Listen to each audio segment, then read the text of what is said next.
Good morning বন্ধুরা, আশা করি সবাই খুব ভালো আছো, সুস্থ আছো। আমিও খুব ভালো আছি। আজ শুক্রবারের সকালটা আবার রাস্তা থেকেই শুরু করছি। দেখো, আজকে আবার স্কুলে যেতে হচ্ছে। স্কুলে পিটিএম আছে, এই জন্যে আবার চলে আসলাম।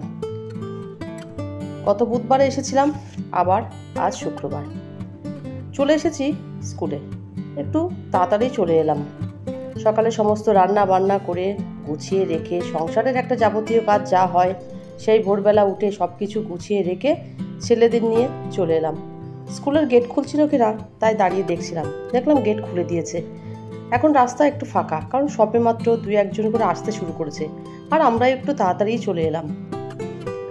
স্কুলে এসেছি আর ওদেরকে গেট পর্যন্ত ছেড়ে দেবো না, সেটা তো হয় না। স্কুলে তো আসাই হয় না। রায়ানের তো খুব ভালো লাগে, আমি যদি রোজ রোজ এসে স্কুল থেকে নিয়ে যাই, ওর খুবই ভালো লাগে। কিন্তু সেটা তো আর সম্ভব না। আগে খুব কান্না করতো, এখন বুঝে গেছে। ওরা দুজন গেটের ওই পারে চলে গেল, এর ওইদিকে যাওয়ার তো পারমিশন আমার নেই। রায়ানের নিচের তলায়, আর রিজুর পড়েছে একদম 4 তলায়। প্রচণ্ড গরম। ও মাঝে মাঝে বলে এত গরম সহ্য করা যায় না। ওদেরকে দিয়ে গাড়ির কাছে চলে এলাম।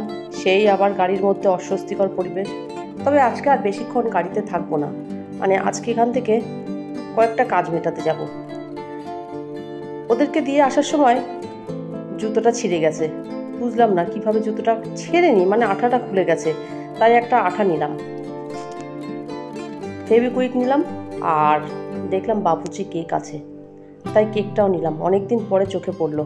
তোমরা কারা কারা আমার মতন এই বাবুচি কেক খেতে ভালোবাসো আমাকে কমেন্ট করে জানিও। খাওয়া দাওয়া করে জুতোয় তো আঠা লাগিয়ে নিয়েছি, আর যেহেতু গাড়িতে বসে থাকি অসুবিধা নেই। এবার চললাম কয়েকটা কাজ মেটাতে।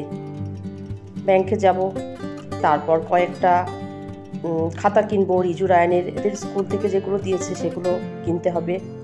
মানে কয়েকটা প্র্যাকটিক্যাল খাতা, এমনি কয়েকটা খাতা, আরও অন্যান্য কয়েকটা জিনিস কিনবো। আমি ওদিক থেকে ঘুরে এসে পিটিএমে চলে গেছিলাম। এদিকে ওর পাপা রায়ানকে নিয়ে চলে এসেছে। রায়ান তো এসে দেখলাম গাড়িতে বসে ড্রেস চেঞ্জ করে ওর গ্লুকন্ডি খাওয়াও হয়ে গেছে। আমিও চলে এলাম। প্রায় 12টা বাজে। রিজুও চলে আসবে। রিজুর স্কুল থেকে বেড়াতে বেড়াতে 12টা 10-15 হয়ে যায়, কারণ ওরা একটা ক্লাস ছাড়ে, একটু দেরি হয়। রিজুও চলে এলো। এবার আমরা যাচ্ছি। বাইরে প্রচণ্ড তাপ, মনে হচ্ছে একদম গা হাত পা পুড়ে যাচ্ছে। কিছু করার নেই, এসেছি যখন বাড়িতে ফিরতেই হবে, তাই বাড়ি চলে গেলাম। সরাসরি সন্ধ্যাবেলা বাড়িতে এসে আর কোনো রকম ভিডিও করিনি। সন্ধ্যাবেলা দেখো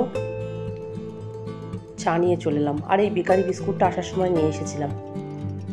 এই বিস্কুটগুলো খেতে সত্যি আমার খুব ভালো লাগে।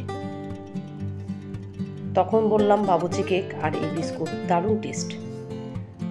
চা খেয়ে নেব। রিজু রায়ান তো পড়তে গেছে, ঘরে আমি একাই। চাটা খেয়ে নিয়ে ঘরের কিছু টুকটাক কাজ আছে, সেগুলোই এখন করব। ওদিকে আবার রান্নাও করতে হবে। যেহেতু অত সকালে রান্না করেছি, অল্প কিছু রান্না করেই চলে গেছিলাম। আলু সেদ্ধ আর ডাল করেছিলাম, আর আলু ভাজা করেছিলাম, আর ডিমের অমলেট ছিল। এই দিয়েই খাওয়া হয়ে গেছে। কিন্তু রাত্রে তো আবার একটা কিছু করতে হবে। তার আগে ভাবলাম বিছানাগুলো একদম ঠিকঠাক করে নেব। আর অনেকগুলো 2 দিনের জামা কাপড় আমি ভাঁজ করতে পারিনি, সেই জামা কাপড়গুলো ভাঁজ করে আগে জায়গায় রেখে নেব।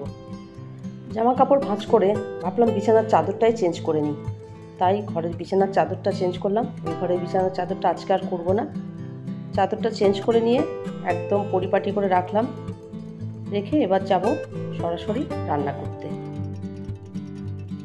রান্না করার আগে ভাবলাম তোমাদেরকে কি কি কিনলাম সেগুলোই দেখিয়ে নিই। প্র্যাকটিক্যালের কতগুলো খাতা, আর একটা first aid box, art paper, এগুলোই কিনলাম। যেগুলো ওদের ক্রাফটে লাগবে সেই জিনিসগুলোই কিনলাম। আর কয়েক প্যাকেট বিস্কুট কিনেছিলাম। ওই যে বেকারি বিস্কুট দেখালাম, সেগুলো ঢালা হয়ে গেছে, ওই জন্য আর তোমাদেরকে দেখালাম না। এগুলো কেনা হলো। এবার চলো রান্না করতে হবে।